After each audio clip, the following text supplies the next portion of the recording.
बगिया माँ फूले गोंदा छतनार। मोर हृदय के बगिया माँ फूले गोंदा छतनार। कारी कजरेली नैना गोरी लागे रे जैसे कटार।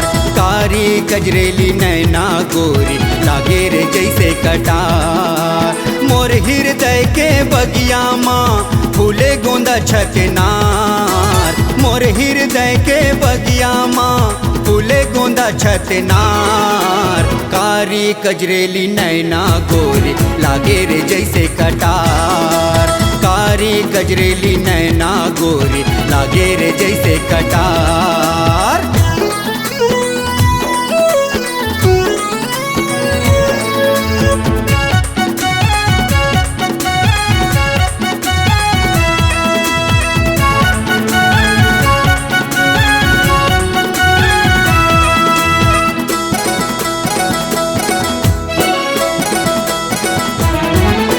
छुम छुम बाजे पैरी तो माया के गीत सुनावत है।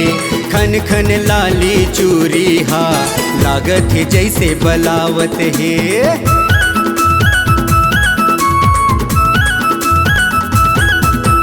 छुम छुम बाजे पैरी तो माया के गीत सुनावत है। खन खन लाली चूरी हा लागत है जैसे बलावत है। मन अर्झे तोर संग माँ माया के लागे है नार। मन अर्झे तोर संग माँ माया के लागे है नार। कारी कजरेली नैना गोरी लागे है जैसे कटार। कारी कजरेली नैना गोरी लागे रे जैसे कटार।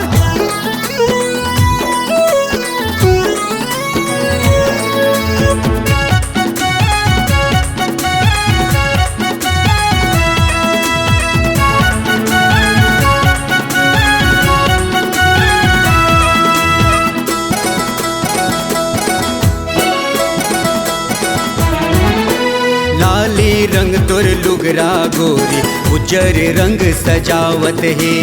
इंदर परी कस रूप चंदैनी देख चंदा लजावत है।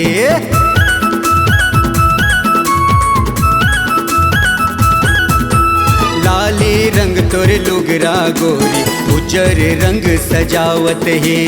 इंदर परी कस रूप चंदैनी देखी चंदा लजावत है। सूरज लाली अस टिकली चमके आठों वन सजे सिंगार।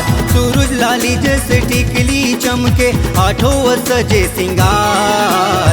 कारी कजराली नैना गोरी लागे रे जैसे कटार।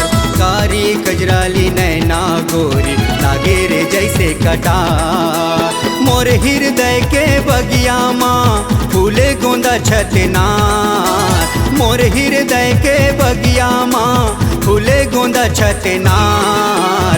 कारी कजरेली नैना गोरी लागे रे जैसे कटार। कारी कजरेली नैना गोरी लागे रे जैसे कटार। कारी कजरेली नैना गोरी लागे रे जैसे कटार। कारी कजरेली नैना गोरी लागे रे जैसे कटार। C-Log Digital Recording Studio, Cordoba. Contact number 99071192115.